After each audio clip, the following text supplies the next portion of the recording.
Well, hi everybody, welcome along to this special, extraordinary episode of Monday Night Live. And with me I have Pete, my friend Pete from the States, Pete Espil, the ex-Marine, the Catholic, the amazing counsellor and youth worker and psychologist. Psychologist, can I say that? Or is it, what should I call you? I'm a licensed clinical social worker. There you go, mate, you know. There's fighting words around here. But tonight we're going to be talking about, in this episode today, we're going to be talking about our top 10 Westerns plus our honourable mentions. So we thought that we would take you on a bit of a trip, some of you down memory lane. Some of you are probably going to be sitting there throwing things at your screen in disagreement, I'm sure. Other times you'll be going, yes, they've got that spot on. And for those who maybe haven't watched too many Westerns, this could be some good recommended holiday viewing since we're in the Christmas holiday break now. Before I do that, though, I should say this is important. Spoiler alert. If you haven't seen any of these Westerns, there's probably going to be some spoilers. We'll try not to ruin too much, but there are going to be some spoilers. So, you know, if you hear a film title and you think, oh, I want to watch that, maybe shut it off and go away and watch it and then come back later. Pete, let me start with a couple of questions, though. Do you remember where you initially began to develop your love of the Western? Do you remember what it was that got you fascinated with them? It was my family, definitely. So, yeah, my dad was big into Westerns, and my grandpa, on my dad's side, liked Westerns. He used to sing a lot of Western songs to me when I was a kid, and then just studying, you know, as that was where it started, but studying my family history and stuff made it even more interesting to me. But definitely Dad and Grandpa. Yeah. That would be me as well. Particularly my father. My grandfather was a dairy farmer from up in the North Island, and I, early on in my life, I have very few memories of him because they were living still in the North Island. You know, it's quite a couple of thousand kilometres away from where we are, where we grew up in the South Island. And but my dad in particular, and it really was. It was a sort of, there was John Wayne in particular was a regular staple in our, you know, the Duke was a family favourite, particularly for Dad, and a lot of it was his childhood too. So he'd tell you, I remember a lot of his stories about going to see the matinees and the movies, and a lot of them were Westerns. It was just probably the movie of choice for a lot of people when he was growing up. So definitely from that generation, I think. Yeah, very much so. And it's funny you should talk about music, because we'll talk about this as we go into some of my top 10s and some of my honourable mentions. But for me, like Marty Robbins and Frankie Lane in particular sang a couple of theme songs for Westerns, and I've still, like, they're in my vinyl collection. In fact, I inherited my father's vinyls when he passed away a couple of years ago, and I still have the original Marty Robbins Gunfighter Ballads and Frankie Lane's Hellbent for Leather. Even if you haven't watched many Westerns, if you watch the Blues Brothers, you will know at least one track off that. You'll know Rawhide. And it's the original album that my dad had, and we still play it. Have you got the Marty Robbins song "When the Work's All Done This Fall"? Yes. Yeah, I got. So that's one. Grandpa used to sing that one all the time to me. Is that right? Yeah. Oh, there you go. Oh, and those guys, they could sing, man. My father, this is a bit of a side tangent, but for my dad, he really loved the Marty Robbins song, The Master's Call. And he tells a story about the guy who's about to die when the cattle stampedes, and then the lightning makes the cross in the tree and the cattle move around him. And my dad said that was his life, because he'd had a pretty rough upbringing and sort of growing up and some pretty rough things, particularly through his older adolescence and early 20s. And he really identified with that because he had a bit of a conversion later on. So yeah. One other question before we jump into our top 10. What do you reckon it is? I've noticed a lot of blokes in particular. I don't know a lot of females that are really drawn to Westerns. I know females that like certain Western films, but it seems blokes in particular really love and are drawn to Westerns. What do you reckon that is? We could spend a whole show on that. I think, well, when we did the last time I was on your show, I talked about a life with meaning or a life with purpose. And I really like, Viktor Frankl. I talked about him. he has a quote. I can't remember it word for word, but it's something to the effect of what man doesn't need is a tensionless state, but instead some goal worthy of striving for. Yeah. And Western movies tend to be, even if they don't, there's a lot of romanticism in Western movies that was not how the West was. Yeah. No. But even the ones that are more accurate have that element of man against nature. Man, I am here. I stand here, so I am. I exist. I can stand against these things. And then there's a lot of themes of good and evil. And there's a lot of themes of winning a girl's heart. Yeah. And as much as our current woke culture that's complete horse crap wants to think those things don't matter and that those things are sort of arbitrary and subjective, we know as believers they're not. Yeah. There is good and evil, and there is a sense of justice in people, and there is a sense of being able to stand and say, I did this, or I got through this, or I passed the test, I was tested. And there's an element of guys, if guys are being honest, they want to win a girl's heart. They don't want to just settle for someone who settles for them, Yeah. And so I think there's some things that appeal to guys there. I think girls that like Westerns generally like them because there's horses. Yeah, that's about it, right? It really, it's funny. But my wife likes Westerns, but but I don't know if she'd list them as her top movie, but she likes series like Heartland, and she likes Longmire and stuff like that. So yeah, it's funny, isn't it, the difference there? I think probably virtue's a big factor in a lot of Westerns. And things like courage. The hero's journey is very much a story, and self-sacrifice, and I think really too the themes of justice. Justice is a really common theme in Westerns, and often defense of the vulnerable is another thing that keeps coming up. And I think that a lot of blokes, that appeals to us, Well, and I think there's a brotherhood thing too, and that certainly comes up in some of my list of loyal friendship, and I mean, as a social worker, I could say, looking at society, every time someone asks me what do our teenagers need or what do people need the most of, it's authentic friendship, authentic relationships. Yeah. And we don't have them. Well, it's also too that, because you'd know this, you're a man from Boise, Idaho, and you. No, wait, I'm not from Boise. Oh, sorry, you live in Boise, Idaho. I'm from Southern Idaho. I'm originally from Kimberly. I hate Boise. Those are fighting words around here. So too many liberals. So, but the point is, you got the wilderness around you, and there's that whole thing too in Westerns of the untamed frontier, right, and the man versus wild, like you've said, the element of us versus the elements. It's there's something about that. With that in mind, let's jump into our top 10. We were debating before we started recording what were we going to do, top 10 or honourable mentions first. We decided let's start with our top 10, and we're going to go one for one, starting from 10, working down to 1. So, Pete, you're our guest. What is your number 10 on your top 10 Westerns list? All right. So my number 10 is a tie. We're off to a good start already. No, I have a couple ties, and you'll understand why, okay? Yeah. And so my number 10 is a tie, and it's got the only really 2 movies on my top 10 that are more kind of geared towards when I was a kid, like being a kid. Yeah, yeah. And it's a tie between The Legend of the Lone Ranger and The Lone Ranger. Oh, that's good. Well, what a classic. Yeah. Yeah. So I loved The Lone Ranger growing up, and that Legend of the Lone Ranger movie with Christopher Lloyd as Butch Cavendish is a great film. Yeah. And then I loved the recent one from a few years back that Johnny Depp was in. Yeah. My kids love that one too, by the way. They absolutely love that film.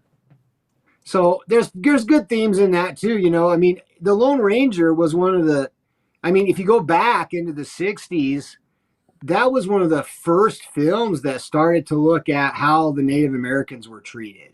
Yeah. and it was kind of honest about it. And Yeah. a lot of the westerns don't address that, or they portray, the Native Americans as savages. Yeah. But the Lone Ranger, even though it was a kids matinee kind of deal way back in the day, it was the first one that portrayed Native Americans very differently. Yeah. And Yeah, that's true.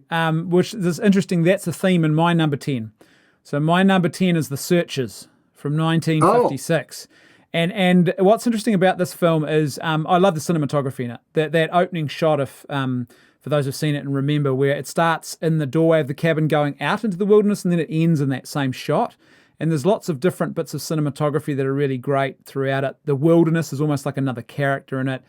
Directed by the great John Ford and John Wayne as the main character, Ethan Edwards. And he's this guy who's come back from the war who actually hates Indians. But it's yeah.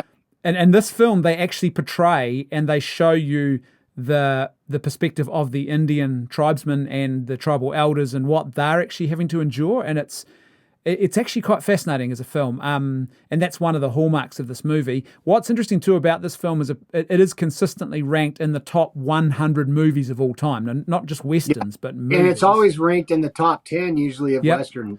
Yeah, in fact, I think I've read a lot of critics who say that it's considered, including by them, to be one of the best American westerns ever made. Like they say, this is good. I really like it.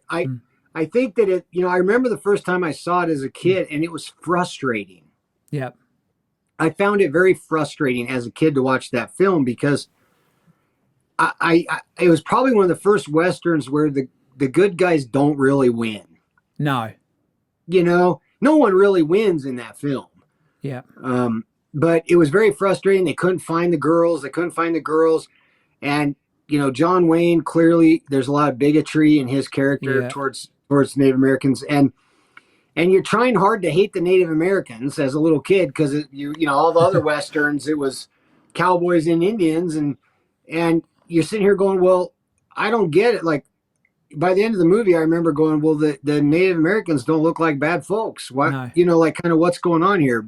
But if you read the book too, the book, they're pretty graphic about how the Native Americans treated settlers. And so at the beginning of the book, you're furious. By the end of the book, you're sort of like, what do I do? Where do I stand on this? Well, it also portrays, there's an interesting moment in the film where they go to rescue one of the one thing that's interesting about this film in general is the way time is portrayed. You've got to keep an eye on things because all of a sudden you've jumped ahead a few months or weeks, and it's not like filmmaking today where they tell you quite clearly that's happened. And so it's actually over a period of quite some time, and by the end, John Wayne, our hero, has become the villain, right? He's lived long enough that they want to hunt him down and arrest him for his crimes at the very end. Remember the wedding scene? And but the interesting thing is they come to rescue one of the young women and she doesn't want to leave. Yeah, she doesn't want to go back. Yeah, and apparently that did happen with some settlers in some tribes, not all, but some tribes. Like wasn't it Roanoke? Roanoke, they think that they one of the friendly tribes assimilated to protect the what would you call them, the pioneers who were left on that island, right? And the more aggressive hostile tribes would have attacked and killed them otherwise. And so apparently that did happen, and they would go to get these people and they'd say, no, I'd rather stay here with this community of Native Americans because it's got everything I need and I want. So one other fun fact before we go to number 9 was this was the first film ever apparently to have a making of documentary made about it. So making of documentaries about movies were never a thing. And it was John Ford, the director, who asked for this. He said, I want all this footage shot behind the scenes and all that sort of stuff. And he was the first one to actually do that. So in a lot of ways, a real pioneering film. Number 9. What's your number 9, Pete? All right. Number 9 is a Duke movie. I have a picture of John Wayne in my office at work, and I love John Wayne's movies. But my number 9 is one of them. It's probably my second favorite John Wayne film, but it's got to be at 9. It can't be later. It's Big Jake. Oh yeah. Okay, cool. Yeah. Big Jake. I think it's a great film. It's sort of a happy ending, but it's not a totally happy ending. I mean, his best friend, the Indian, gets killed. Yeah. and they go after they go to take this money, this ransom money to pay for his grandson who's kidnapped. But there's some great, like, it was like, there's some great one-liners and speeches and stuff in it that just make it the kind of Western that appeals to guys, Yeah. and there's some real subtle stuff in it too. Some people gave John Wayne a hard time about being really basic and superficial in his acting, but there's some real subtle stuff in this film. One, when Maureen O'Hara finds him to get him to be the guy to take the money, and he says, do you have $1 million? And she says yes, and many times that. And they put the trunk up there, and he opens it up and he glances down, and you see this change on his face. Yeah. And then he looks at her and he goes, "This the way you want it?" And she says, "Yeah, these are dangerous men, and I think we should give them exactly what they've asked for." Yeah. And you don't come to find out till later there was no money in that box. From the beginning, she got her ex-husband to go get these guys and kill them, Yeah. And you miss that if you're not really paying attention to what's going on. And then, of course, the end, when he gets to kind of give his version of a speech to the bad guy, his lecture, when he says, "Now you listen, anything happens, anything goes wrong, I'm going to blow your head off." I don't care who else gets hurt. I don't care who else dies. I'm going to blow your head off, Yeah. And when he says that's the stuff dreams are made of, when he opens up the box and it's newspaper, there's some really, it's a great film. It's a kind of a formula film, but it's definitely one of my favorite. His son plays in it. Robert Mitchum plays in it. It's my number 9. So. Oh, that's not a bad pick. For me, my number 9, I've got a few modern westerns, what some call neo-westerns on here. But for me, I've gone a little bit left field with my number 9, and it's the 2011 animated film Rango. And I really love Rango. So Johnny Depp in this one is the main character. He plays a chameleon who becomes Rango. He reinvents himself as Rango. It's such a bizarre thing because it doesn't really start as a Western. He's in the back of the family station wagon. They're going, I think they're moving or going on holiday or something. And he's a chameleon. He's in his little nice, safe little aquarium tank thing, and it gets spilled out of the car and smashed onto the road. And he ends up in the desert, and he ends up in this town with these other animals, these other creatures. And then from there, the Western kicks off, and you got the villains and the bad guys. And there's even a homage to what's his name, Clint Eastwood. And there's a guy in a golf cart who's basically Clint Eastwood, played by Timothy Oliphant, who does the voice. Gore Verbinski, who did the Pirates of the Caribbean stuff, so it's a little bit sort of quirky. The visuals are absolutely stunning. And speaking of, this is my first reference to music.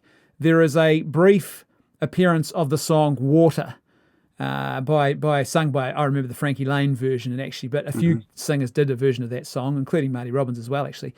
But yeah, there's a brief, and that took me back to my childhood. And there's something about that film. It captures so many of the tropes, you'd say, of westerns from a bygone era. The music, the way the villains are, the way the good guys are, the way they speak, the challenge that's before them. There's just something about it. It's a very it's not adult as in particularly the content, but it's more adult and sort of it's a deeper, darker sort of themes that it touches on in the skin of a kid's animated movie. But it's for me, I really love that film.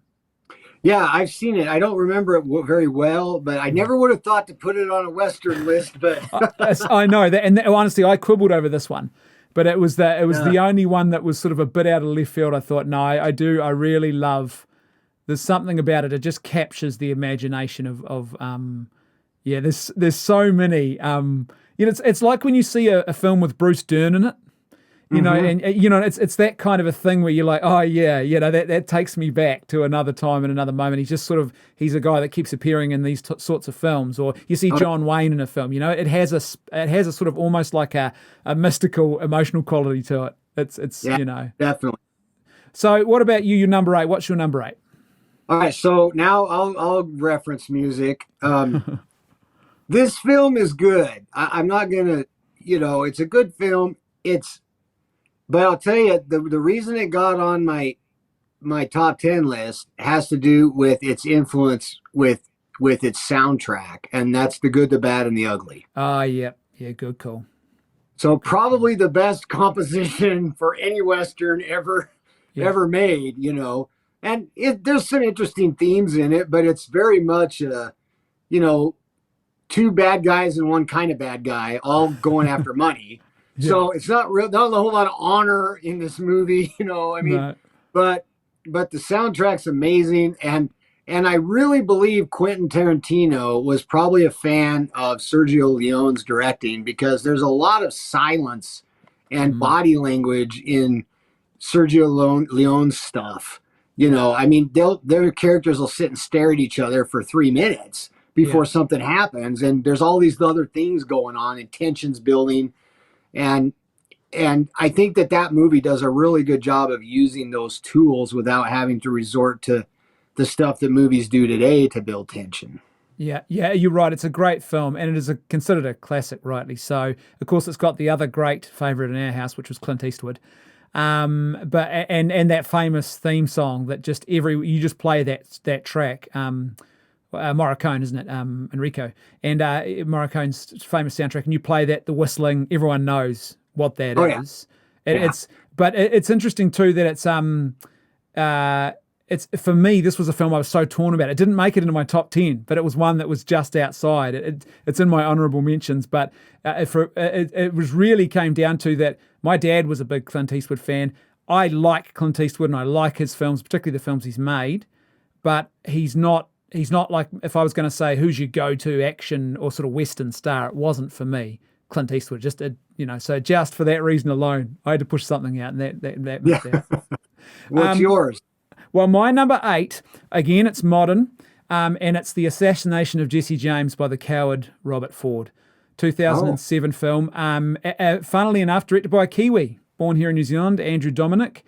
Brad Pitt and Casey Affleck are in it, and it's also based on the novel of the same name by Ron Hansen, who's a Catholic, very Catholic man, and a Catholic author. If you haven't read any Ron Hansen stuff, you should. He's written a lot of really good stuff.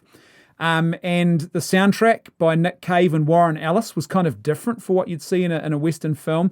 The visuals are stunning. There's just the visual imagery in that movie is great. Yeah, and this is for me one of, I think, the greatest cinematographers ever, and certainly working and alive today. Roger Deakins, who did that film 1917 about the two soldiers in World War I that came out recently. He did Skyfall, the James Bond film.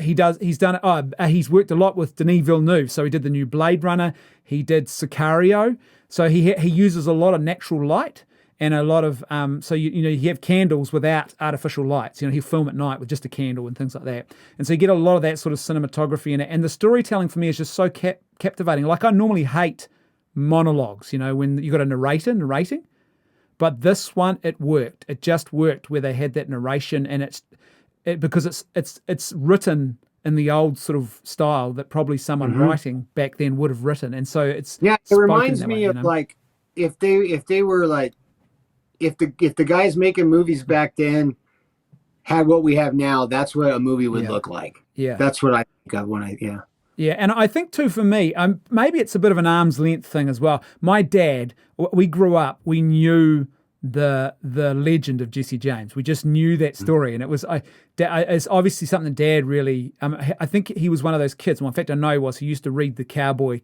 comic books under the covers at night. He was one of those kind of kids, and he knew the story of the James brothers, the James gang, Jesse James in particular. I remember very young as a kid, he would tell us about. We knew how he'd been shot in the back of the head putting up a painting. We knew all that as New Zealanders. It was so bizarre, and I know over there, Jesse James has a very different sort of iconography, so we're a bit removed. But one of the things I liked about this film was that it actually sort of gave a bit more of a complex take on it, how Jesse James, his flaws were also on display, and you sort of felt sorry for Robert Ford as well, and you realise it wouldn't have actually been that glamorous to be part of a criminal enterprise like that.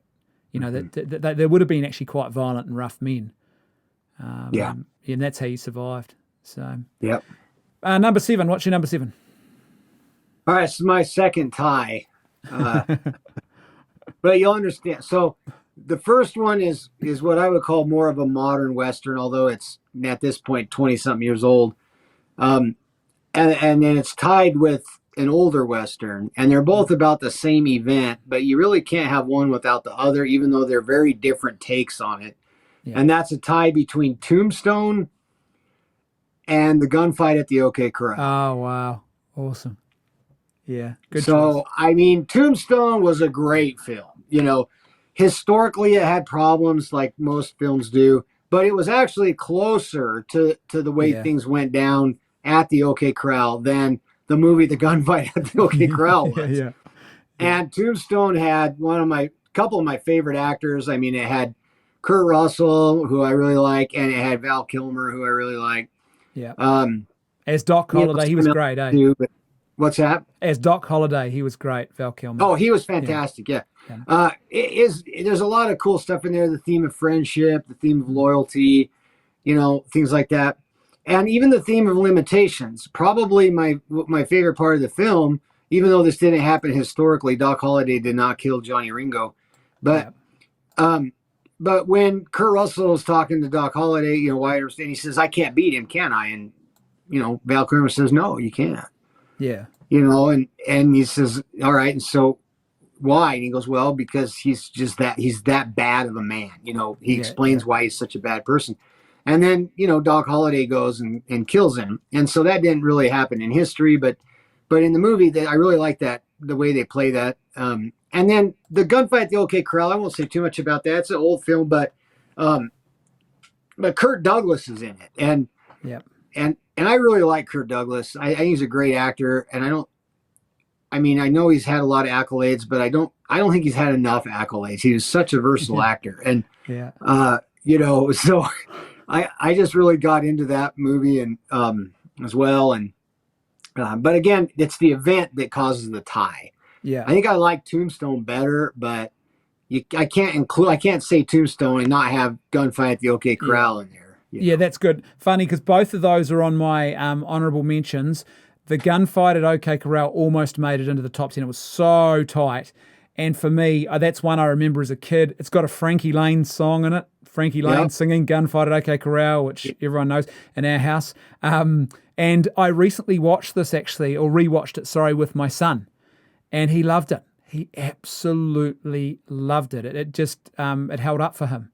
And it's a pretty solid film. And I think one thing that's great about the gunfight at OK Corral is that you can't show Tombstone to younger kids. It's just it's a little bit of content that they're not quite ready for. But gunfight at OK Corral, you can, you know. Yeah, absolutely. It's got that element of that older Western where it's pretty pure, you know. It's pretty virtuous movie. Yeah, that's right.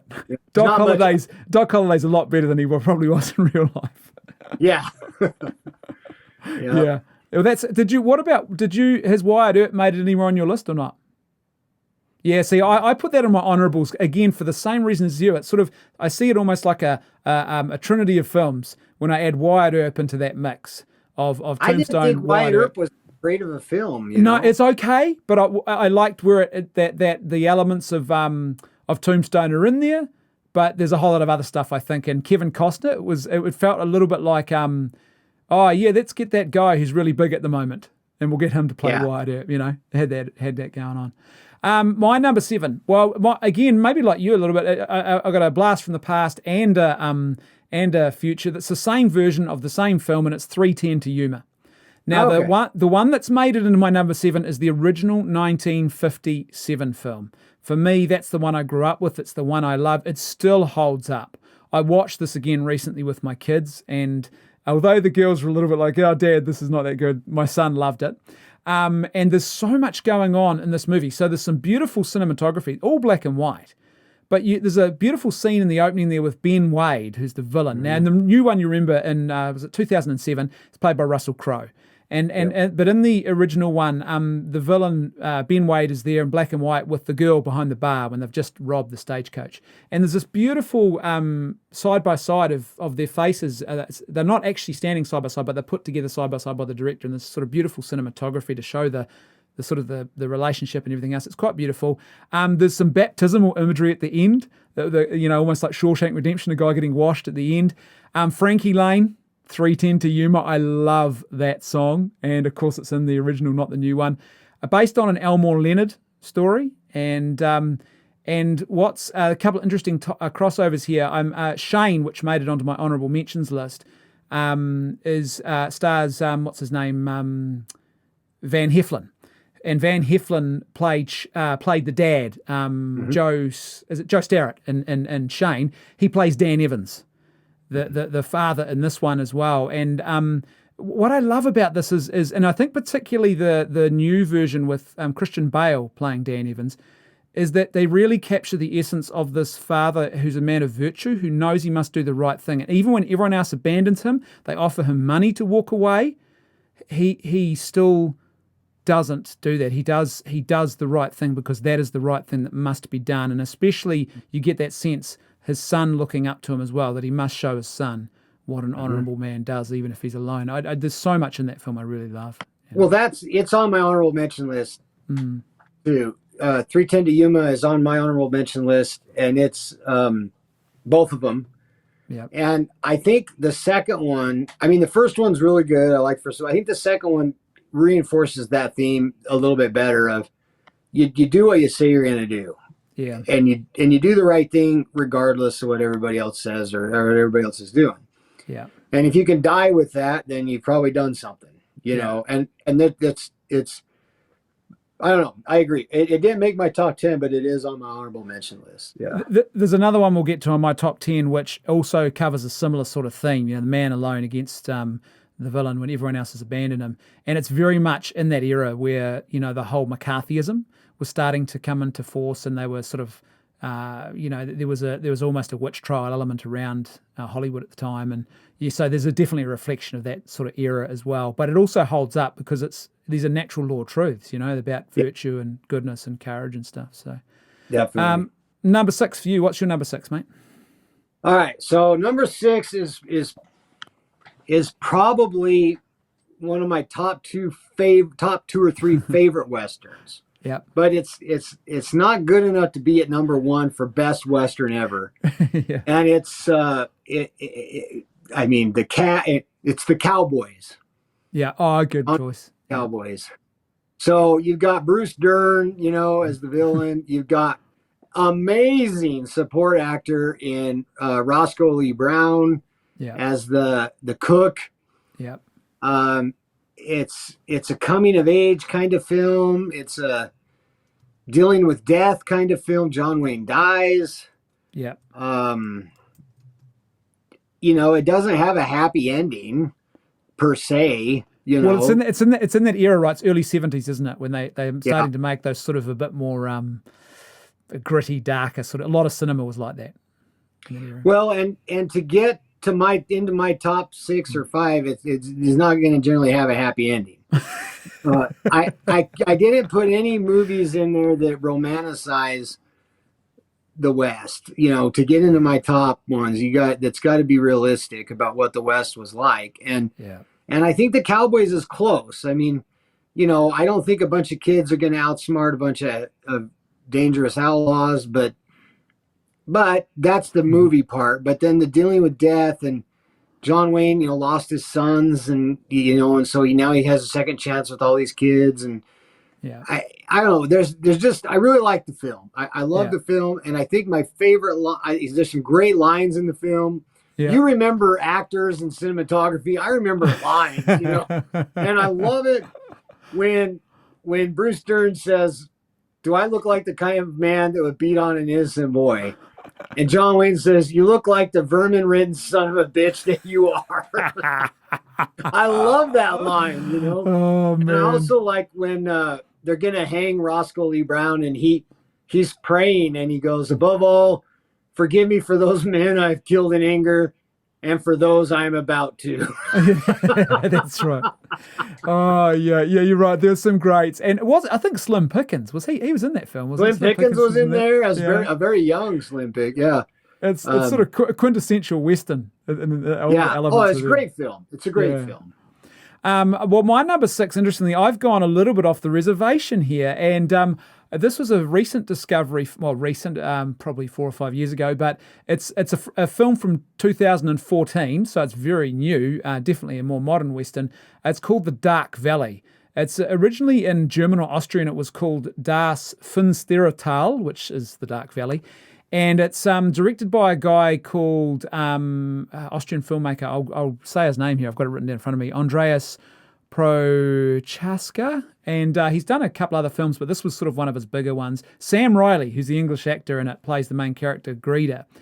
And it's set in the Austrian Alps, but it is a Western. It really is a Western, trust me. It's not anything else. It's set in the Austrian Alps, and there's this main character who arrives in town, and clearly something's not right about this town. Something is absolutely not right. So it's got almost like a horror, sinister element because they're sort of up in the snowy Alps away from everyone else, and they're almost like a culty commune. You got that vibe going on, and he's the stranger. They don't want him in town. They want him gone. And then you discover as the story unfolds, and I won't spoil it. It's a dark film, by the way. It's not you talk about gritty and unhappy. This is not a happy film. It is very much a revenge, or you might say justice with a little bit too much justice involved, theme in this one. But you realize he's the son of someone in the town who was wronged by this little. They became almost like a religious cult in this town, this old Western style town, and it's set in the Austrian Alps. But you really you kind of know it because they're speaking the Austrian, but it is very much the dress, the horses, everything. It is very much a Western. It's newer, so it's a bit more brutal and a bit more violent. But the cinematography is amazing. I really liked the story. There was just I'll have to watch it. I haven't seen it.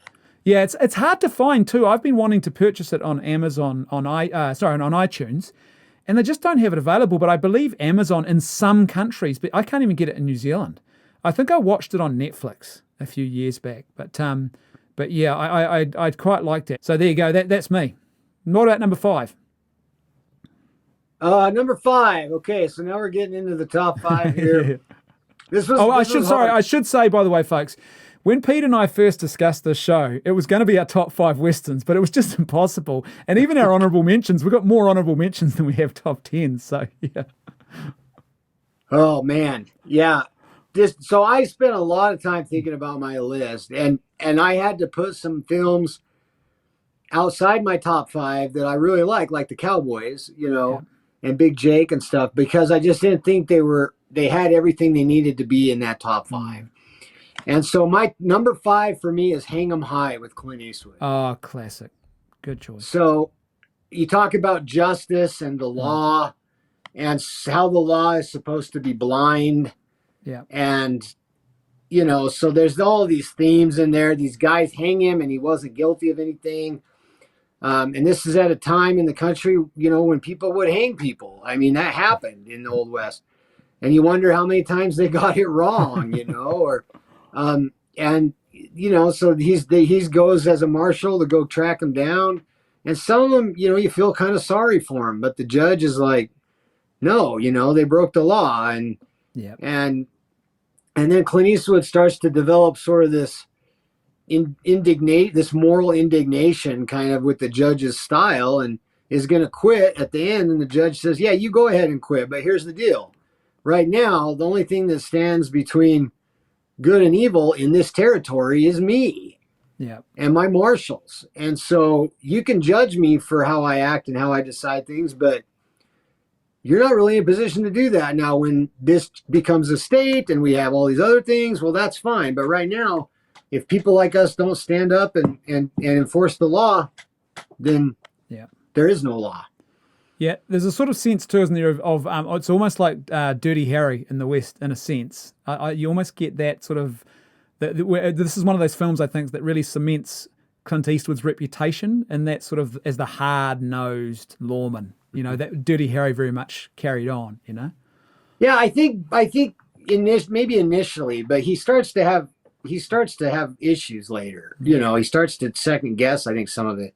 But I think he totally, Dirty Harry came later, and I think he totally was channeling his Hang 'em High character in his Dirty Harry confrontation. Yeah. Especially that first one when he's like, when you hang a man, you better look at him. That's right. Yeah.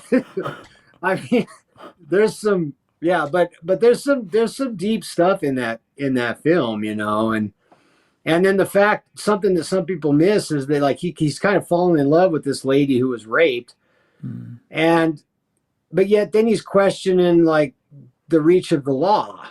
Yeah. I mean, it's complex. It's way more complex than just a formula Western, Yeah. So, Yeah, and Eastwood was doing that a bit around that time. I remember in our house that was a bit of a favourite of my dad, so he would have approved of that being in your top five. I remember things like Pale Rider as well. That they were starting to get a bit more complex. That sort of 70s period of westerns, they were exploring some of the deeper themes around human nature, and the characters weren't as clean cut. It wasn't the black and white. The good guys are white, the bad guys black are in hat dark. and white hat. Yeah, really. It was starting to change a lot, wasn't it, around that period? Yeah. My number five is again what some have called a neo-Western crime film. So it's a new one from 2016. It's Hell or High Water. And Hell or High Water is great. And it doesn't appear on the surface to be a Western, but it really absolutely is. Directed by David Mackenzie, written by Taylor Sheridan. Now, Taylor Sheridan originally started as an actor, and then he started writing. And I think he was in The Wire, actually, as an actor first. That was his first acting gig. He wrote Sicario. He wrote another one that made it into my my honourable mentions, which I'll tell you about in a minute. He wrote this one, Hell or High Water.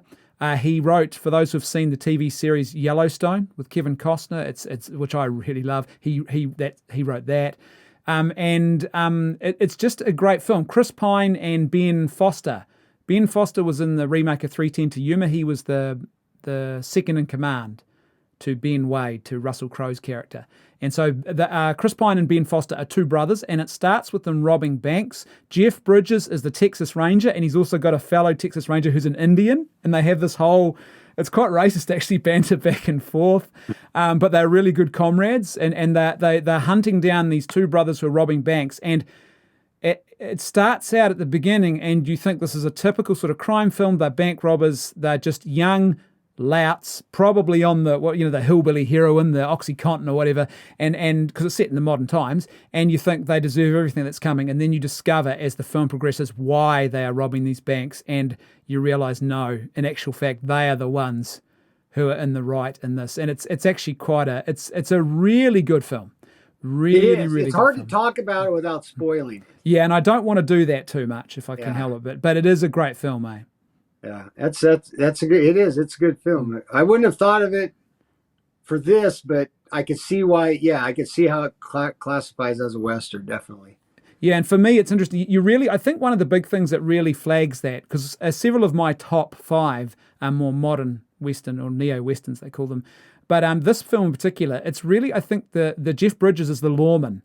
There's something about that element as well that's there, and there's bank robbery, and there's it's interesting, and what it does, it really is very character driven too. It's about these men and their motivations, and good and evil and all that sort of stuff.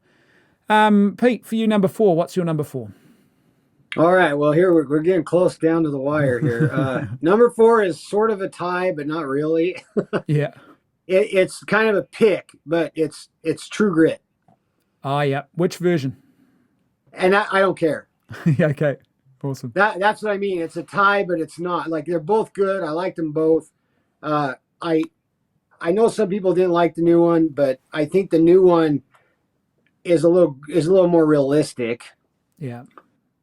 Especially, I mean, there's a couple, they might seem like small things, but when he starts stabbing the horse to get it to go faster, Oh, that's right. Yeah.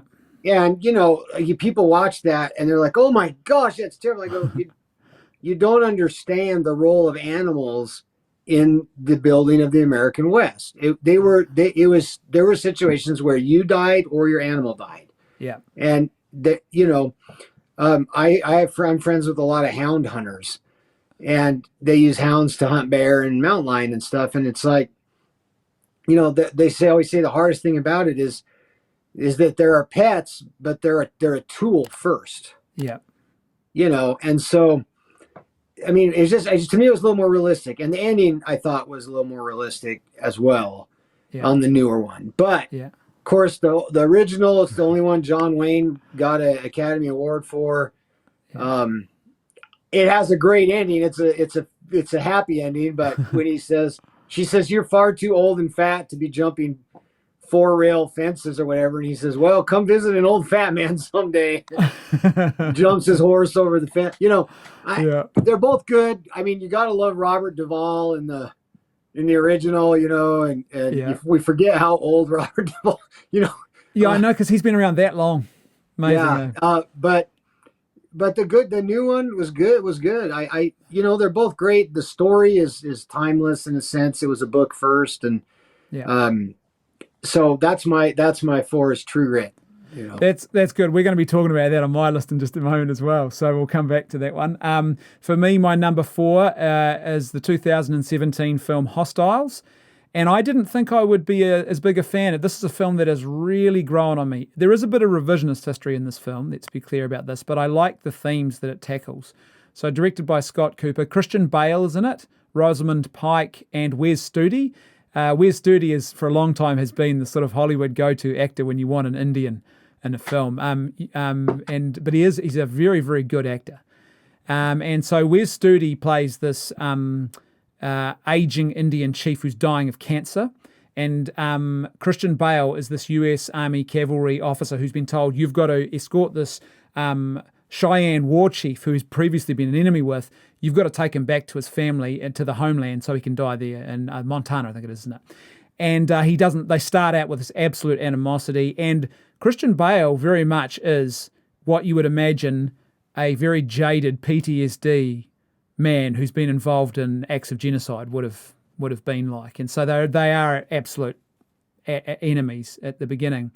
It's got a beautiful score by Max Richter. I love Max Richter. He's a modern composer, and that really adds to the film. And there's some really beautiful themes. There's a moment where Rosamund Pike's the main character, she loses her family to an Indian raid at the start of the film, and including a baby that was in her arms. It's pretty sort of, in your face opening.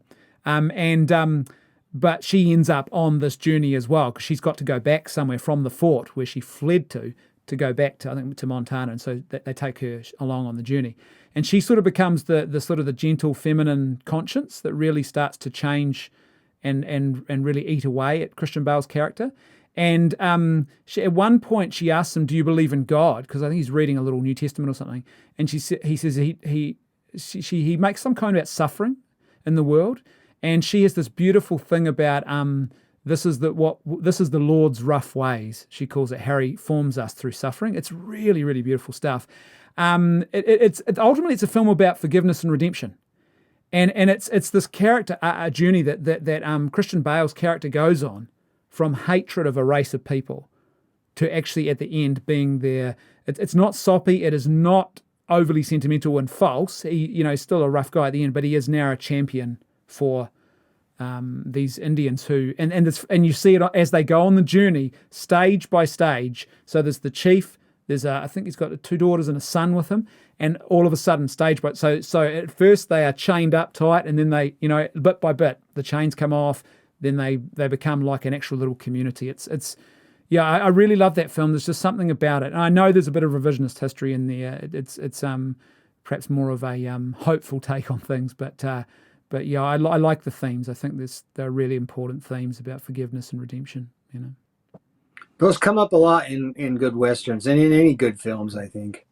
Yeah, and it's funny because I never thought it was going to be I certainly would have never made it into my top 5 until I saw it actually initially, and then I went back and watched it again. It really grew on me, that film. It's something about it.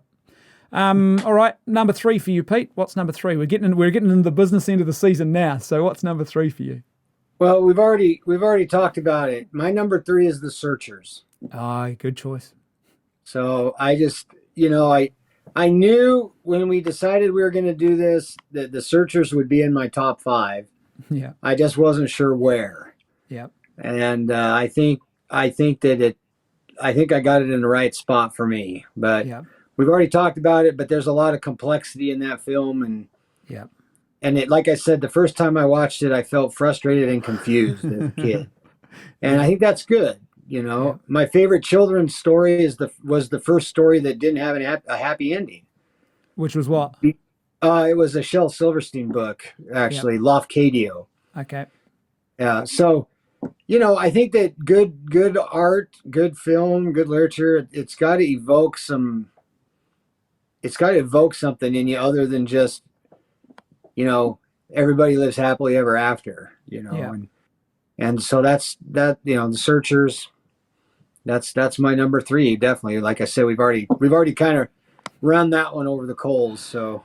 Yeah, it's a good choice. It's funny how we had it in two different places, but yeah, it absolutely is. There's no doubting for me that it's when people say that it is a phenomenal and a very important film, it really is. It's not it's it's right up there in the history of filmmaking. Full stop. So that's a good choice, mate. For me, I've got another neo-Western crime thriller. It's 2007's No Country for Old Men. Oh, great film. Yeah, and again, directed by Joel and Ethan Coen, who we're going to be talking about in a moment, with who did the remake of what were we just talking about? I can't even remember. True Grit. True Grit, that's right. So Joel and Ethan Coen, it's based on the Cormac McCarthy novel of the same name. So, dark and gritty, of course, Cormac McCarthy. The Road is a phenomenal novel, by the way, if you want to read something over these holidays. So Tommy Lee Jones, the older, aging, more philosophical lawman. Javier Bardem, who's the character of Anton Chigurh, he's basically the Grim Reaper. He really is. He's even got a bowl cut like the Grim Reaper's hood and everything. He's unstoppable. Josh Brolin, who's the cowboy who comes across the stash of money, the drug money that's not his own, and decides as a poor cowboy he's going to keep it and make a better life for him and his wife. This is a film that it really is. It's a phenomenal piece of filmmaking and storytelling. I did a bit of research about the critical reception, and apparently more critics included this film on their 2007 top list than any other film. Many people regard it as the Coen brothers' best movie ever, and it's in the number one spot for the top films of that decade. And deservedly so. But for me, it is a fresh take on the Western. So you've got those elements that you've got the lawmen, you've got the guys who are almost like privateers who work for the villains as sort of to hunt down the bounty. You've got a bounty that's on offer, and then you've got this deeper level as well of the whole question of where is God in suffering and death is very much a theme that's in this film, and this unrelenting character of Anton Chigurh who flips a coin and then decides whether he's going to kill you with a cattle gun, an air-powered cattle gun. So he treats human beings like cattle. He's literally like the Grim Reaper. And it's there's just something about that film that a pretty amazing film, and I think rightly so deserves the neo-Western title. No, it's a great film, and I actually didn't see it when it first came out. Yeah. I waited a while before I saw it, and one day I don't remember what was going on, but I had nothing to do, and I was like, I need to watch this movie. People have told me about it, and I watched it. And what I took from that, all the stuff you said I agree with, but I also think there's this whole, where's the line? Yeah. When Tommy Lee Jones is talking to that other sheriff, and he's just like, how do we plan for somebody who will come back to the crime scene? That's right. And it's just. There's the deterioration of society. I think is a major theme in that film that, at the beginning, Tommy Lee Jones is talking about the old lawmen and some who didn't even carry guns. Yeah. And could keep the peace. And now, but it's like, where's the line? Where do we draw the line? When I saw that movie, it reminded me of a line in Blue Bloods, in the TV series Blue Bloods. Yep. When, which is a good series. I really like Tom Selleck, as an actor. But the grandpa is talking, and they're talking about how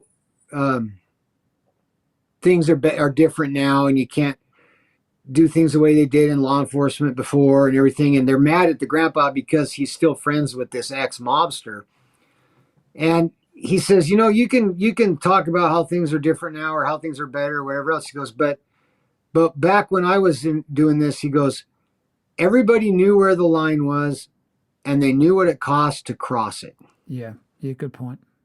And that's what reminded me when I saw No Country for Old Men. That's what I thought of. It's like, there's no line anymore. Yeah. Well, it's very much it's an outworking too, isn't it, of that whole idea of a culture of nihilism and relativism. and what happens in that culture. There is no virtue, and it's just every man for himself. Yeah. Okay.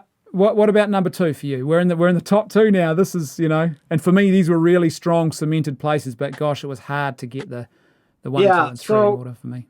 To make it into my top 2, it not only had to be fairly realistic, it couldn't romanticize things, but it also had to be hard to watch. Yep. So even though these are my top 2 in my top 2 list, I own these movies, I own these films, I love them, but it's as hard for me to watch these films as it is for me to watch Mel Gibson's Passion of the Christ. All right. I have to go, okay, I'm going to watch it. I kind of have to. I'm going to do my duty.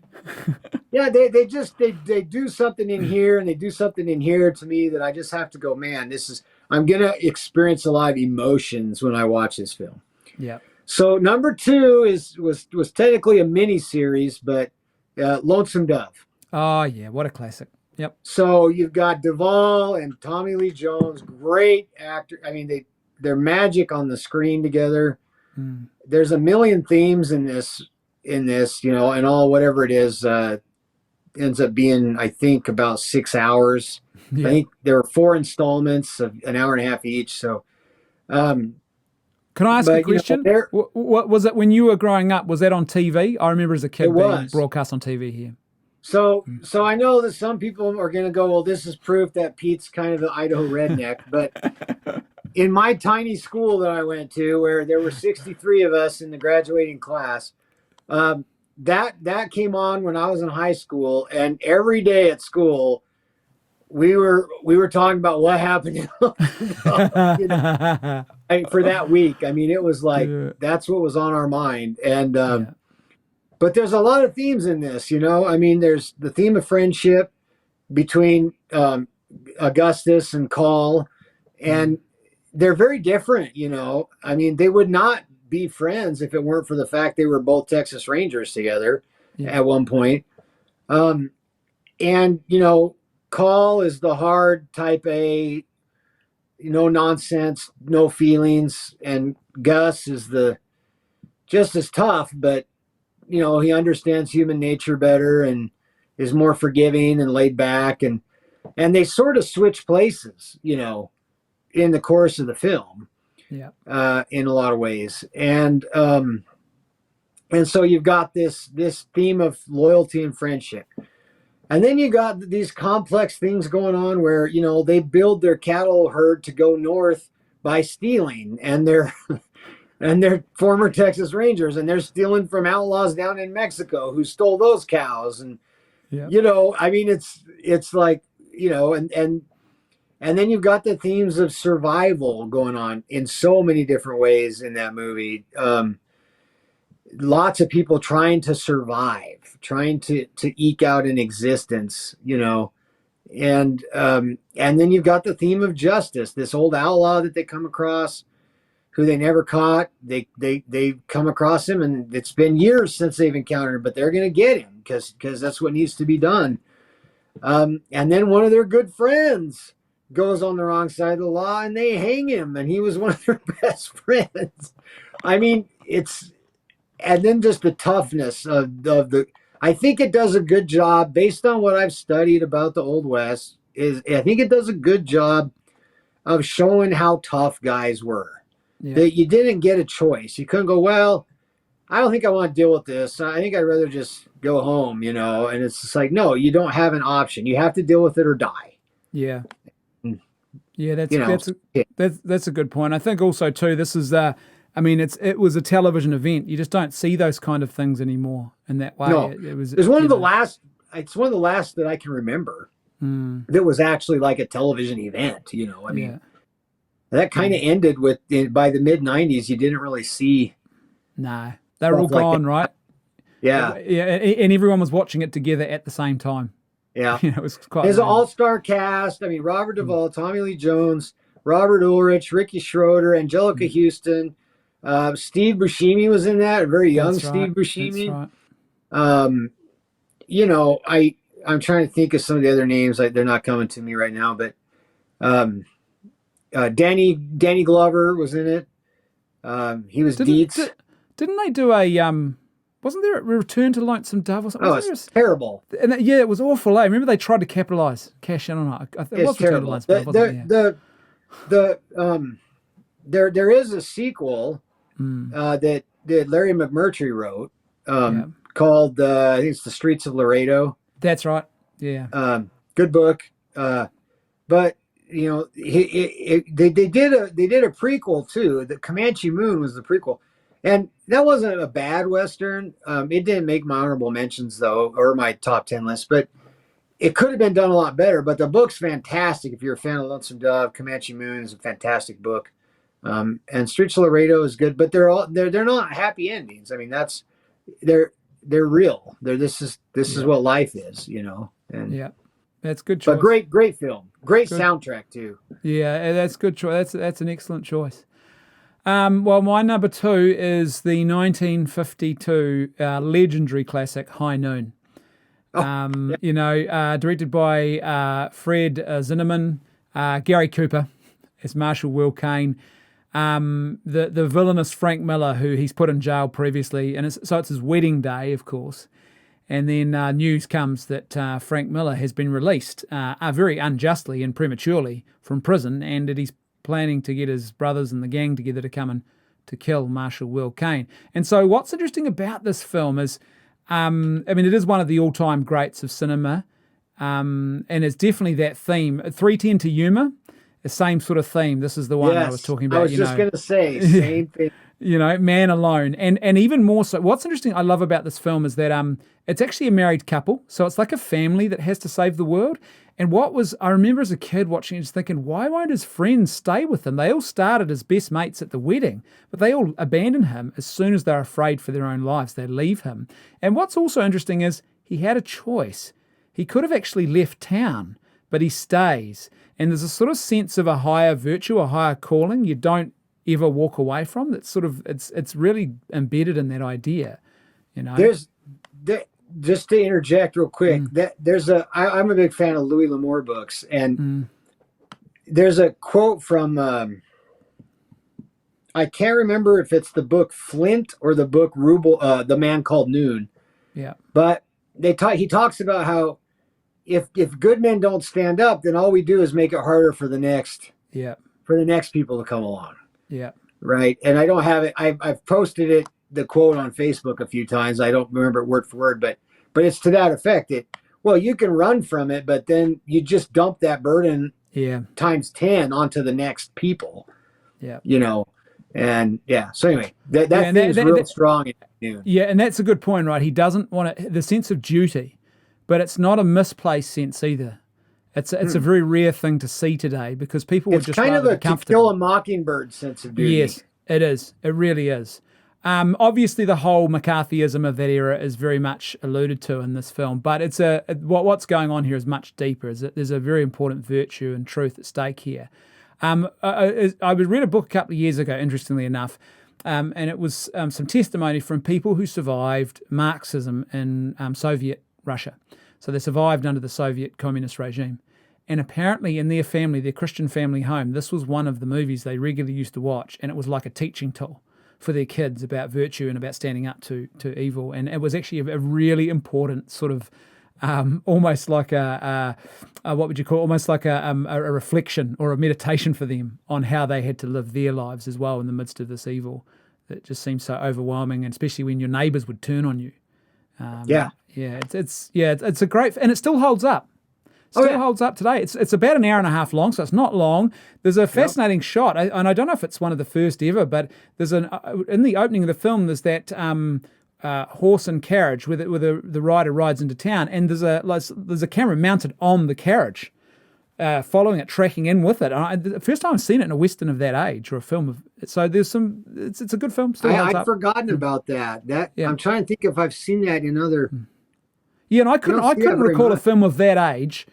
It's very common now. You just would take it for granted. But back then, it was the camera was normally stuck in one place and it would move that way or that way or that way or that way, you know? Yeah. So, and that's where the Searchers was good, I thought, as well. Searchers had some new, you see some of the cinematography is a bit different in the Searchers. It's not your typical sort of No, stuff. it's a great film. It's in my honorable mentions. Yeah. But yeah, it is a good film. That's a good pick. That's definitely a good pick. Right. Well, here's the moment of truth. Number one. What's your number one? This was hard. Yep. This between this and number two was hard, but if I was sitting there, I was like, I got to be honest with myself. Really, which is the better Western film that incorporates everything that I really think needs to be there? And it was hard, but number one for me is Unforgiven. Oh, good choice. Yeah, Good choice. it's a great film. I mean, it's very complex, and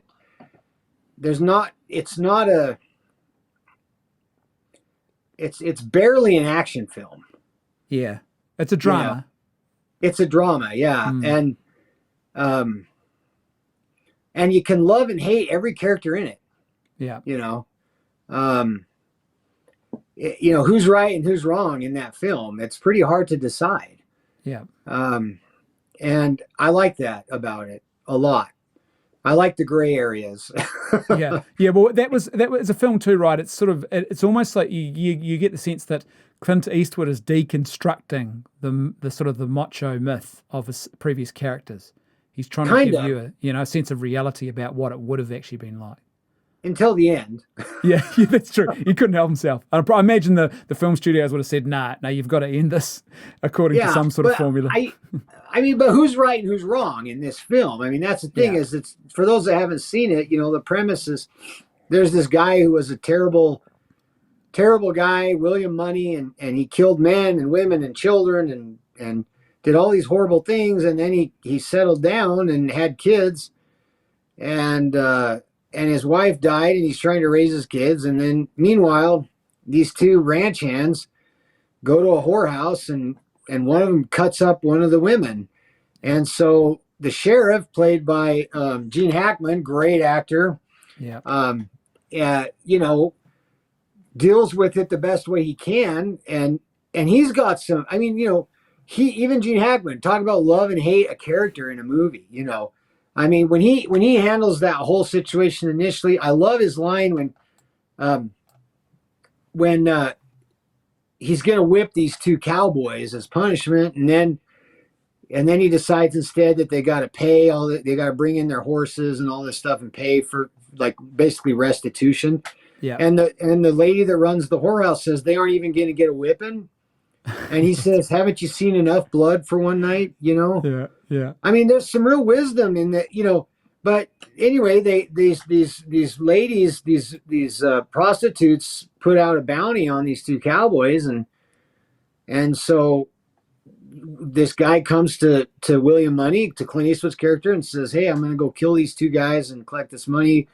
Will you come with me? And he makes, you see him struggle with the decision. He essentially agrees to do it for the money because he's starving. His kids are starving.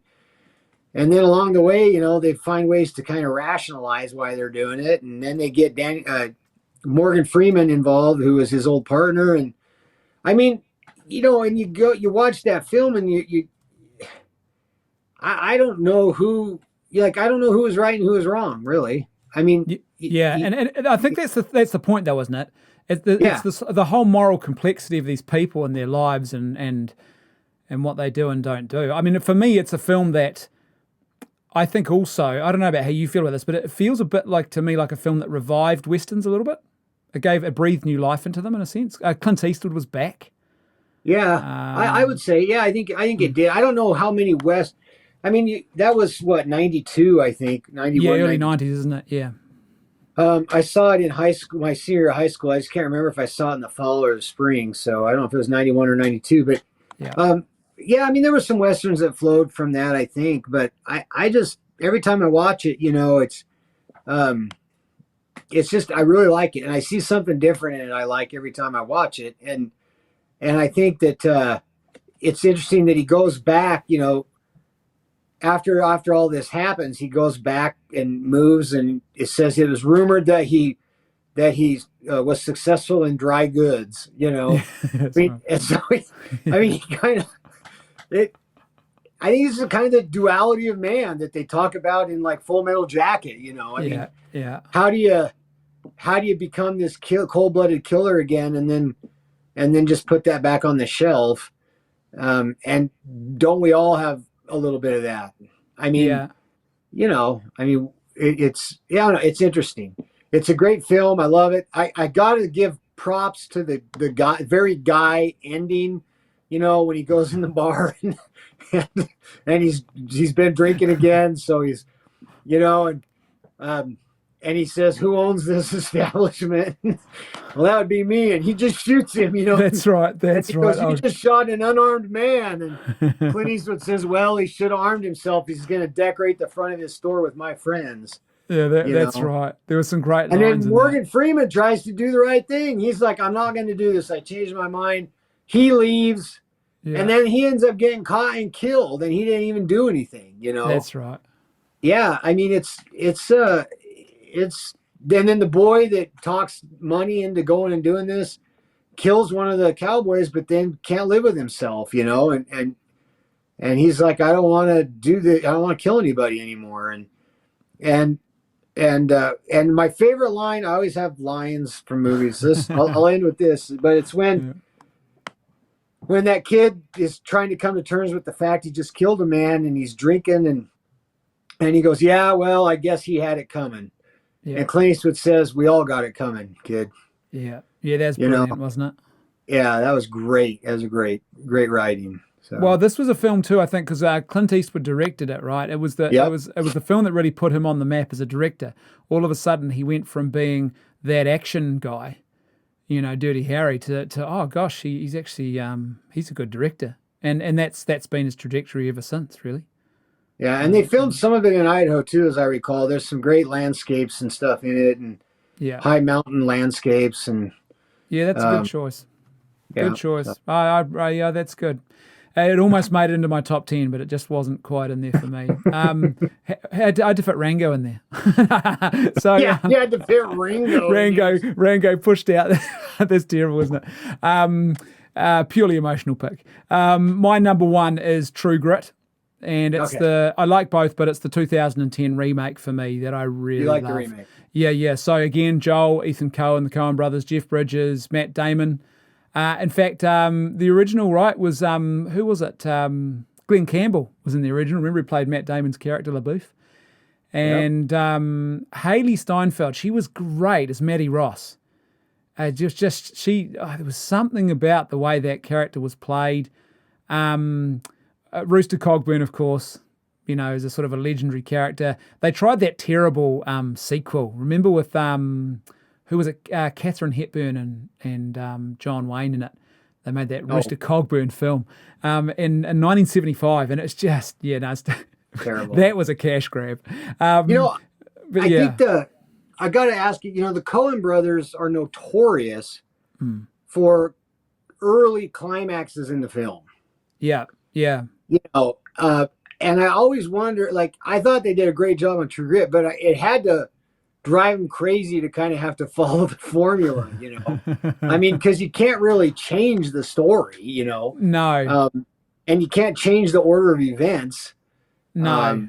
But that's what I love about this was, for one of the big things I really love about it. So Carter Burwell, who did the soundtrack, I think the soundtrack was so perfect for this. And it added everything. Like, I've read the book, the original Charles Portis novel, and I love it. And my younger girls have read it. They love it. And it's literally, there's a bit more detail because it's a novel, but it's literally what you see on the screen. That adaptation is it's Maddie Ross, she's narrating the whole book. The film is like that. It's a very faithful retelling of the original source material. That's what I said. It's better to the story than John Wayne's version was. Yeah, heck yeah. But I couldn't put, I don't know if I could put one above the other. I tend to like the remake a little better, but I really do like the original too. Yeah, I agree. I mean, for me, I think that the remake, I don't know what it is. There's something about it. It's almost like, for me, it's a film that has a great emotional attachment. I could watch this over and over. And I don't mean just a Western, a film that I could watch over and over again. This is one of them, and it just resonates every single time. I love Maddie Ross in this. I thought she was great. When she's hanging with that guy. At the beginning. That was that, and my girls, they love that. Here's a fun fact: that book by Charles Portis, True Grit, was originally Roald Dahl. It was his favorite book. So, Oh, really? yeah. So in fact, he wrote a review, I think, or an intro or something to one of the versions of it. So yeah, but there's great quotes. He's talking about great quotes that fill your hands, when Fill they're your coming at each hands, other. You fill your hands. Yeah, that was great. And I often wander around our house just saying to my daughters, because they know what I'm talking about as soon as I say Rooster Cogburn, and they think it's hilarious, because there was a couple of moments that scared them. Otherwise, they'd go back and watch that again. And the moment that scared them was falling into that cave with the snakes. The Funny, rattlesnake. that was the thing. Before you said it, I knew that's what it was going to be. And that was it. That's the one thing that otherwise they absolutely love that film. Yeah, it's a good film, and I think I don't know. I feel like I think about films like that, even not so much Unforgiven, but films like True Grit or let me see, Big Jake. Where it's like the quote, I don't remember who said it, it's probably Robert Barron or somebody, or maybe Cardinal Newman or somebody, who said, saints are just sinners who are extraordinary when it matters. Yeah. I think that's Newman. Yeah. And it's like, I mean, that you got these films about guys who maybe weren't the best guys, but when it came down to having to decide about what the right thing to do was, it didn't matter that maybe they had these other faults. What mattered was what they did next, Yeah. And I think that's a cool theme in a lot of these movies. Yeah, it's honestly, and there's just so much about it, the way they told that story too. It felt like it was harkening back to another time. Modern Westerns tend to be, or now they're more modern, whereas they had the modern acronyms in the way we speak, whereas this one, even Matt Damon was brilliant, I thought, in this, Yeah. when he was talking about giving her a spanking, and it was hilarious. He's like, you wouldn't hear that today in a film. It just they wouldn't speak in that way, No, it was good. Yeah. They did a good job on casting. I'm not sure who did the casting for that, but they picked good actors. Yeah. Yeah, and I loved the banter. So between her and LaBeouf, and then also between him and Rooster Cogburn, they've got that whole rivalry, and it's that they trading insults where you have to stop and pause and think about the insult, because you don't hear people insulting each other like that today. It's very clever and quick-witted, Yeah. So yeah. It's a great film. Before we jump into honourable mentions to finish up with. It was interesting. I was going to ask you this at the beginning, but the question has been answered, certainly for the top 10. Did you have did you have Blazing Saddles anywhere in your... It's in my honorable... Okay, so we'll come back to that one. What about either Hateful Eight or Django Unchained? Did either of those ever contemplate or cross your mind at any stage? I thought a little bit about Hateful Eight. Yeah. I didn't put it in there, honestly, because I don't think that it needed to go where it went several times. Yeah. I found it very long. I found it very long-winded. A lot of people say it was amazing, and there's some great dialogue, but then I thought it was just very slow in places. And I think that I know it was Tarantino, but I thought it got a little too graphic at times. Yeah, I agree. And I didn't think it needed to. It could have stood on its own without it. Yeah. And so I didn't put that one in there. And the Django Unchained, I didn't really like it. I didn't think it was that great of a film, to be honest. Yeah. But that's just me. There's two things I like about that film. One is Christoph Waltz. And he's just a great actor, and he was the what was he that sold pots? Oh, he was a dentist, wasn't he? Mm-hmm. But the other thing was the scene with the Klansman with was it Don Johnson's in it, and that they haven't got the hood sign up right, and that was just, it was funny, and but the rest of the film, it was just quite brutal and violent too. It's to be fair, DiCaprio's acting was he really did play a character and he chewed the scenery, as they say. Yeah. But other than that, not a huge fan of it. Okay, let's talk about our honourable mentions then. So shall we go one for one and see how we get on? So what have you got? Give me one of your honourable mentions, working our way down the list. Well, I'm going to go like in order. So yep. we won't be able to talk about these as much, No. obviously. If I had to pick number 11, it would be Man from Snowy River. Ah, good choice. Yeah, an Aussie classic. Good choice. Yeah, great film. Yeah, Sigrid Thornton, she's in that, eh? Yes. Yeah. Yeah, that's a good choice. I'll start with a couple of three that were sort of a little bit, perhaps you might not consider westerns, but I put them in my honourable mentions because they have a quality about them. So one is The Wolverine, which was made by James Mangold. Now, James Mangold made the great biopic about Johnny Cash. He also made the remake of 3:10 to Yuma. And when you watch The Wolverine, it is a samurai thing, but they're very much the Western elements. Samurai and Western films often have a lot of crossover if you know those similar stories often play out. Sicario was another one which had elements. That's a Taylor Sheridan one, elements of a Western, but it's not really at all a Western. And then the third one for me, which really was a lot more Western, was Back to the Future 3. And there's something about it's kind of a wholesome sort of sci-fi Western. I don't know if you'd ever imagine those two going together, but yeah. It was cool. It was a cool way to end that trilogy too, you know. Yeah, it was a lot of fun, the train. Yeah, definitely. Can I also let me jump into my honourable mentions list. Number one on my list here is Good, the Bad, and the Ugly. So I've already talked about that. Made it onto my honourable mentions. So there you go. And also Hang 'em High while we're here, actually. So okay. Yeah. I had the next three, I guess, on my honourable mentions list were High Noon. Ah, good choice. Magnificent Seven. Yeah.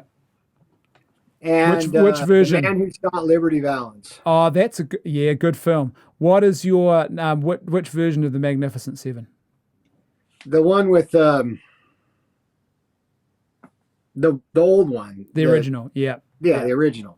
Yeah, that's good. Yeah. Good choice. Yeah, so I like both. Our kids love the new one. I have a funny feeling it's because Chris Pratt, isn't it? So, but and I like Denzel as an actor is great, Denzel Washington, and but yeah, I there's something about the new one that is great. It's a bit of fun, but the original, you can't beat the original. Yeah, and that, funnily enough, that's on my honourable mentions. Unforgiven was on my honourable mentions, and moving down the list, then The Revenant was on there, the Leonardo DiCaprio film. It is really more of a period drama, but I think there's the whole Western element of justice and revenge that's there. Yeah. All right. Well, I already said 3:10 to Yuma was on my honorable mentions. Yeah. And so going down, we've got Rio Bravo. Good choice. Yeah. Butch Cassidy and the Sundance Kid. Yeah. And Pale Rider. Yeah, Pale Rider, yeah. I watched that recently, actually, again. I watched it on a plane somewhere recently. Pale Rider is a really good one. It just, I had a hard time, I just couldn't put it in the top 10. It just wasn't, it didn't have everything it needed. And no. And it's a little formulaic. It follows a lot of Eastwood's Stranger Comes into Town. Yeah. Secret Past, saves the town. Yeah. And interestingly enough, another movie that's similar in some ways that I love, it's really not a Western at all, but it's probably my favorite Clint Eastwood movie, is Thunderbolt and Lightfoot. Oh, yeah. Yeah, good. Yeah, it's not bad. Hidden Past and, but anyway, but those are my next three. And they're all good films. They're just, they hold their own, but they're not top 10 material for me. Okay, so for me, we've already talked about Tombstone and Wired Earp. We've talked about the 3:10 to Yuma remake. I put that in alongside the other one. Here's one though, The Wild Bunch. Oh, okay. And there's it's not. I wouldn't call it it's more really, again, it's that dark, gritty. Sam Peckinpah made it. It really is almost a deconstruction of the Western mythology. And they're basically they are lovable outlaws, really. They're not good guys, but there's just, I don't know, there was something about it. It's to me, it's not the complete film, funnily enough, but there's moments in that film that I just I quite liked. So The Wild Bunch for me, and then also Bone Tomahawk, which was a Western horror with I'm trying to think who it was. I've got Val Kilmer on the brain, but it's not him. It is, and I can see it's Kurt Russell. Kurt Oh. Russell, and it's not quite what you think it is, and it's this it turns out well, they are like a really primitive tribe of monsters, effectively, that are chasing them, and they think they're dealing with regular Indians. They're not. And for those who haven't seen it, they have a bone in their throat. They scream through their throat. It's the most bizarre. But I haven't seen it. Oh, it was an indie film too, made on a budget, but really, really well made. And it was something. It's a bit violent, by the way. It's not a family film at all. So Okay. that's me. What else you got on this, mate? Oh, okay. I've got High Plains Drifter. Good choice. I've got and the reason I put High Plains Drifter, it's not that great of a film, honestly. I mean, it's cool, it's fun, it's dark, but the thing I like about it is it's sort of like not that it's a karma thing, but just that there's judgment, right? That you can't escape your sins, No. And if you're gonna do underhanded stuff, then you're gonna pay for it at some point. Yeah. I don't believe in karma, obviously, as a Catholic, but I do believe in judgment one day. And I can't go, well, I sinned and committed immoral acts for the good of society, right? Yeah. It's like, no, it doesn't work that way. Yeah. And they sold this guy out to save their town after he saved their lives, So anyway, that's why I put that in there. I like that. Good choice. Outlaw Josie Wales. Oh yeah, that's not bad. Great film, and again, you watch a lot of old westerns that are Civil War sort of period pieces. The South's always just these terrible guys, and they're just kind of dehumanized, and people forget that the South, just because you were fighting for the South, didn't mean you necessarily endorsed slavery or even owned slaves. Yeah. And so it wasn't. Yes, that was the primary issue surrounding that war, but people fought for both sides for a lot of different reasons. Yeah. And so I like that. I like that movie, Josie Wales, and there's some good dialogue and stuff in it too. But and then Shane. Shane's on my list as well. Yeah. Shane, it's funny. I'm going to talk about Shane in just a second, but so Shane's on my list. I'll come back to that. Wind River, which is a Taylor Sheridan one, a more recent film. Again, it's a neo-western with what's his name, Jeremy Renner, the guy who played Hawkeye in all the Marvel movies, and he's a guy who's paid by the local authorities to hunt and trap and kill animals, and he stumbles across basically a group of what are they, the miners or something, who've killed a young Indian girl, and they're going to get away with it, and basically he becomes embroiled in this plot in this sort of the snowy tundra. There's an FBI officer who comes out to assist him, and it's really one thing that Taylor Sheridan does is he sort of examines the plight of the sort of particularly Native Americans now in a lot of those modern spaces that are not healthy where they're living, and that very much is a big theme in this, the whole Native American aspect to it, and it's a it's a drama, it's a sort of neo-western. Shane, of course, is on my list. Before I talk about Shane, here's a classic. I know you're going to mention Blazing Saddles. Blazing Saddles is not on my list of honourable mentions. I was so torn about that one. But Support Your Local Sheriff is on my list. James Garner. And it's just because I was a kid and I grew up with it. And it's funny, but I was like, Blazing Saddles, that's a musical. But Support Your Local Sheriff really is as well. So, it's quite funny, That's funny. So you had Blazing Saddles though. I do, yeah. I had to pick two comedies. Yeah. Or I had to pick a comedy and a musical. Yeah. I felt like I had to have a musical on there, and I had to have a comedy, but then I ended up basically with two comedies and one of them's a musical too. So Blazing Saddles, and then I've got Cat Ballou. Oh yeah, Cat Ballou, yeah. And Cat Ballou is, I'm not a fan of Jane Fonda, but I really like that movie. And Lee Marvin's in it. And I mean, it's I don't know. Nat King Cole and oh my gosh, I can't remember his name now. Danny Kaye, right? Danny Kaye, yeah. Yeah, Nat King Cole sing the songs, and it's Yeah. How's this? How's this for classic? We were listening to Nat King Cole on vinyl just this morning before the kids went off to school. So there. Was it Danny Kaye? Yeah. Oh, this is Danny Kaye, isn't it? Let me check it right now. I can do this. The magic of It's driving me crazy now because I don't. Here we go. Stubby K. Stubby K. Yeah. Not Stubby K. Yeah, Stubby K. We're like, yeah, Danny Kaye. Yeah, of course it's Danny Kaye. I'm like, Danny Kaye's not that short and round. Oh, like, that's so funny. Stubby K. Yeah, Yeah, Nat King King Cole, Cole. Perfect Harmony, and there's anyway. Yeah. So Yeah, that's good. Well, for me, the last of mine, well, the last two, and they're tied together, is Shane. Shane's on there. I mean, it is one of those sort of classics, but then also I've got one that you might not think of as a Western, but I really do think it is. Again, it's a James Mangold film, and it is Logan. The X-Men film about Logan, the Wolverine. So it's the film after the Wolverine. You see a lot of what he was trying to do, I think, in the Wolverine. He gets right about Logan. And here's the interesting thing about Logan, that film Logan. There's a scene when Professor X, who's now an elderly man with these superpowers, but he's got dementia. It's quite a beautiful sort of story. And they're on a journey together.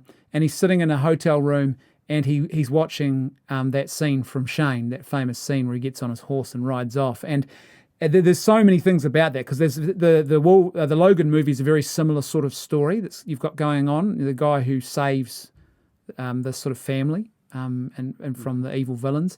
But also Alan Ladd played Shane in the movie Shane. And Alan Ladd Jr., his son, became a producer at Fox Movies, and he was the guy who greenlit Star Wars. Without his backing, it never would have been made. The studio didn't want to touch it, but Alan Ladd Jr. went into bat for George Lucas, and that film, they made that film, and sort of the rest is history. So, it saved the studio in a lot of ways. So, there you go. right on.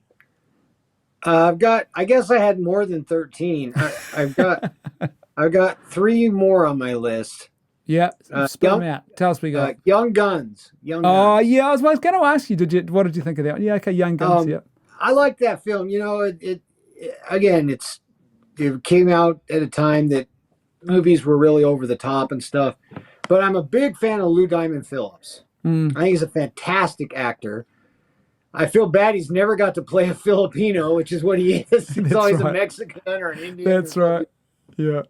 But he's a fantastic actor that I don't think has ever gotten the accolades that he's deserved, and he, in so many ways, I felt like made that movie. I mean, Emilio Estevez over the top as Billy the Kid, and but really Lou Diamond Phillips and his turmoil and he's got the moral compass and going on, and I don't know. I just. Yeah, that's a good call. I like call. Native American stuff too, because there was Kiefer Sutherland was in it as well, wasn't it? Kiefer Sutherland. They were the hot young actors, but Lou Diamond Phillips was really. You're right. He sort of holds that film. I thought he did, but and then I got the Sackets. Oh, I never heard of that. It was a series like Lonesome Dove, but it was back in '79. Yeah, and it's based on Louis L'Amour's novels of the Sackets, the Sackett family from Tennessee, and Tom Selleck and Sam Elliott play the leads in it, and it's good. It's really good. Sackets, if you can find it, I've tried to find it, and I can't find it, but it's pretty solid. And then my last one was Quigley Down Under. Oh, Quigley, that's classic. That's Tom Selleck, isn't it? Yeah. I've got that somewhere on a DVD, I think, in my collection, buried away deep. That people forget Tom Selleck made an appearance in some westerns, eh? Yeah, he's. Yep. My only other one was Gunfight at OK Corral. Was on my didn't quite make it into the top 10, but it's in my my recommended, or my highly sort of notable exceptions that didn't quite. It was a real, for me, it was a real, again, a tough one because I love that film. There's something about it. I have an emotional connection with it. But there you go. Well, Pete, that was awesome. What a great discussion. Now, folks, if you're tuning in out there, we'd love to hear your thoughts. So let us know what you think in the comments section. Do you think we got it right? Do you agree? Do you disagree? If we missed stuff, let us know. We'd love to hear your thoughts. If not, hopefully it's given you some inspiration to go and hunt down some movies now and maybe reminisce or watch them for the first time. Pete, my friend, Thank you so much. And we're in the Christmas season, so Merry Christmas. We can Merry say that Christmas Christmas a few to days you. ago, but Merry Christmas. So bless you, bro. It was great. Thanks for tuning in, team. All right, we'll see you.